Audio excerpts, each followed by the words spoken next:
Assalamualaikum warahmatullahi wabarakatuh. Perkenalkan, saya Adinda dan rekan saya Rizka. Di sini kami ingin mempresentasikan mekanisme infeksi virus H5N1. Mengenal virus H5N1. Virus H5N1 atau yang dilazim dikenal sebagai virus flu burung avian influenza pernah mewabah di beberapa tempat di dunia. Virus ini pada awalnya hanya menginfeksi unggas, namun karena kemampuannya melakukan mutasi, virus ini dapat menular dan bahkan mengakibatkan kematian pada manusia. Indonesia tergolong kawasan yang rawan terhadap serangan flu burung. Salah satu penyebab kerawanan terhadap wabah ini adalah masyarakat kita secara tradisional memelihara unggas atau burung di sekitar tempat tinggalnya. Pemeliharaan seperti itu dilakukan karena jumlah unggas yang dimiliki pada umumnya sedikit. Di sini ada gambar avian flu virus H5N1.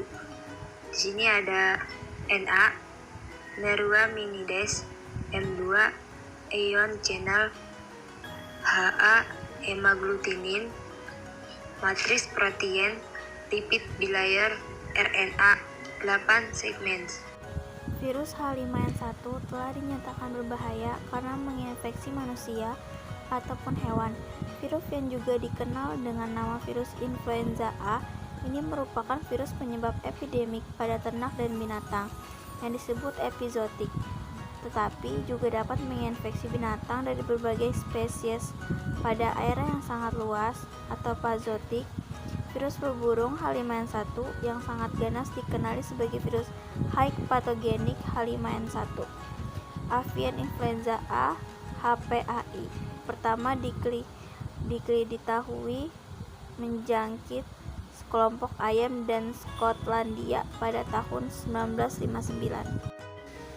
Virus flu burung yang sangat patogen HPAI H5N1 yang bersifat panzootik pada unggas terus menyebar dan menimbulkan tantangan besar bagi kesehatan hewan dan manusia. 50,260. Sejak pandemi virus influenza berasal dari virus flu burung 252, virus HPAI H5N1 harus dianggap sebagai ancaman pandemi yang berpotensi serius. Pandemi virus influenza baru di abad ke-21 adalah suatu kepastian, tetapi apakah H5N1 akan menjadi virus pandemi berikutnya masih jauh dari pasti. Apa yang sudah benar bagaimanapun adalah bahwa virus H5N1 membawa kerugian besar pada industri unggas di banyak negara berkembang. Flu burung merupakan sejenis penyakit influenza mikroorganisme penyebab adalah virus.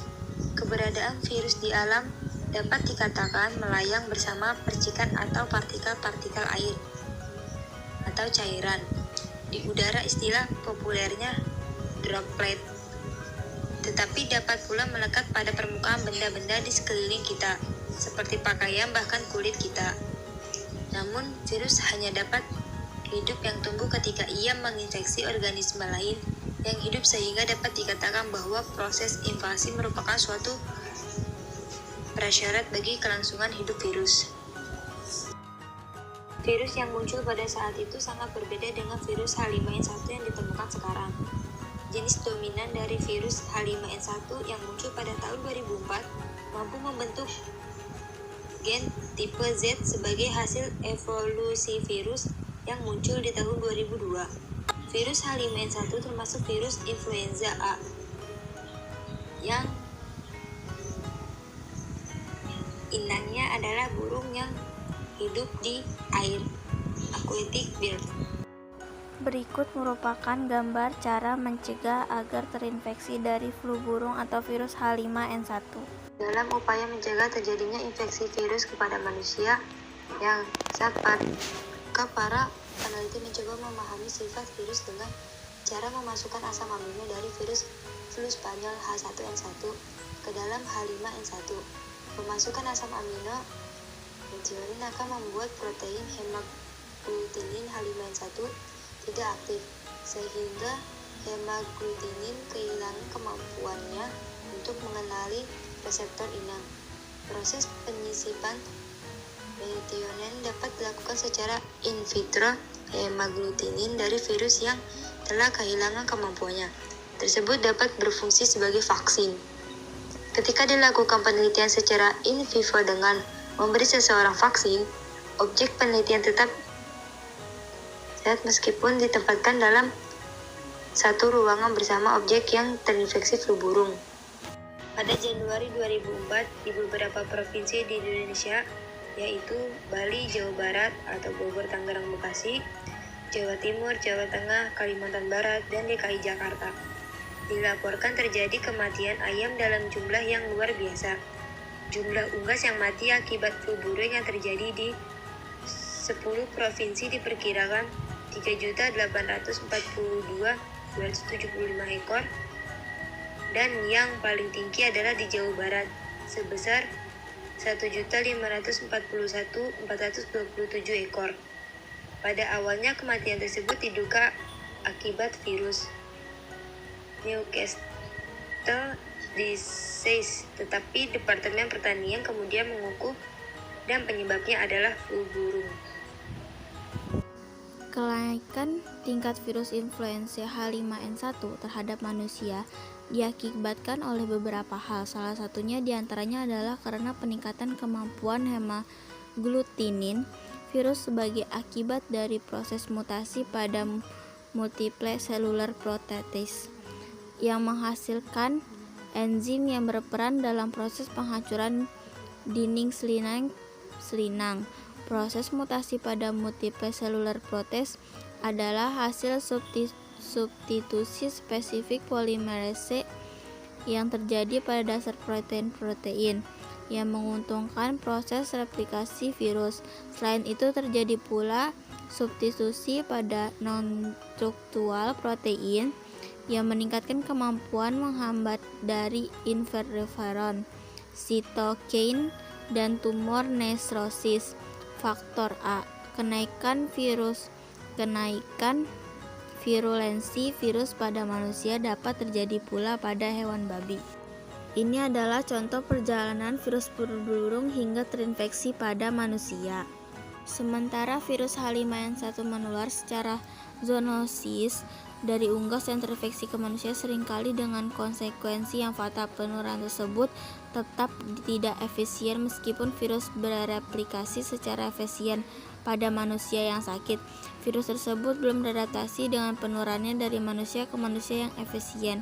Oleh karena itu, H5N1 terus menentang pemahaman kita tentang penularan virus dan influenza antispesies.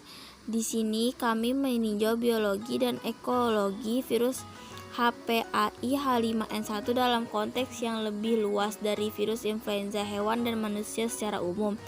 Kami membahas opsi untuk mengendalikan penularan H5N1 pada hewan dan manusia, menilai risiko pandeminya. Dari keputusan telah luas dikenal 3 tipe virus influenza, yaitu tipe A, tipe B, dan tipe C. Virus influenza tipe A terdiri beberapa tipe strain, yaitu H1N1, H3N2, H5N1, H7N7, H9N. Saat ini penyebab flu burung adalah Hive Pathogenic Avian Influenza Virus, strain H5N1, H. hemagglutinin, N. neuramidase. Virus influenza tipe A H5N1 merupakan penyebab wabah flu burung pada unggas. Secara umum, virus flu burung tidak menyerang manusia, namun dalam perkembangan beberapa tipe tertentu dapat mengalami mutasi dan lebih ganas dan menyerang manusia. Masa inkubasi virus influenza bervariasi antara 1 hingga 7 dengan rata-rata 3 hari.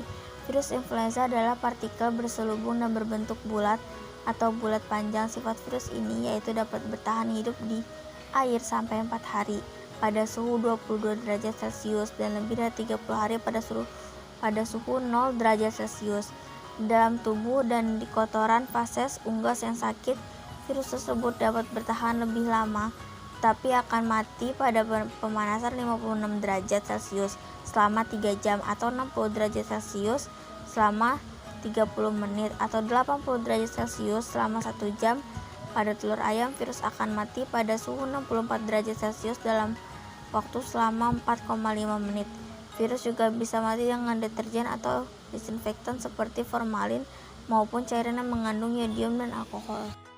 Jika dibandingkan dengan kejadian wabah Severe Acute Respiratory Syndrome atau SARS, flu burung lebih sedikit kasusnya dari 25 kasus di seluruh dunia.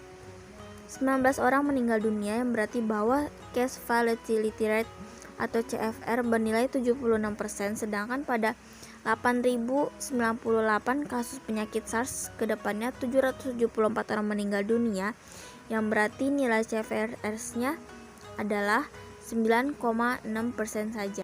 Penyebab flu burung disebabkan oleh infeksi virus influenza tipe A yang berasal dari burung. Sebagian besar jenis virus flu burung hanya dapat menyerang dan menular pada unggas, baik unggas liar maupun unggas peternakan seperti ayam, bebek, angsa, burung. Namun, beberapa jenis virus flu burung yang bisa menginfeksi manusia yaitu H5N1, H5N6, H5N8, dan H7N9.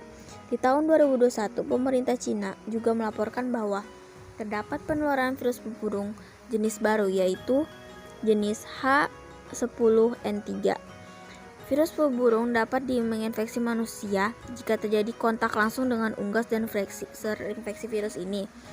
Beberapa kondisi yang dapat meningkatkan risiko terinfeksi flu burung adalah menyentuh unggas, menyentuh kotoran, menghirup percikan, mengonsumsi dagingnya atau telurnya.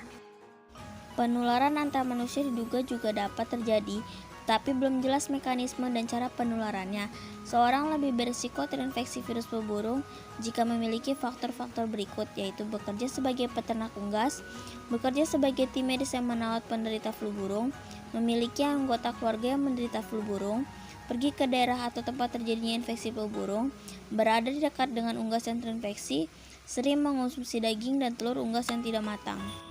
Gejala flu burung umumnya baru muncul setelah 3-5 hari terpapar virus ini. Gejala yang timbul dapat berbeda-beda, mulai dari yang ringan hingga yang parah. Meskipun kadang orang yang terinfeksi virus flu burung bisa tidak merasakan gejala apapun, tetapi secara umum penderita flu burung akan mengalami gejala berupa demam, batuk, sakit tenggorokan, nyeri otot, sakit kepala, kelelahan, hidung berair, dan tersumbat sesak nafas.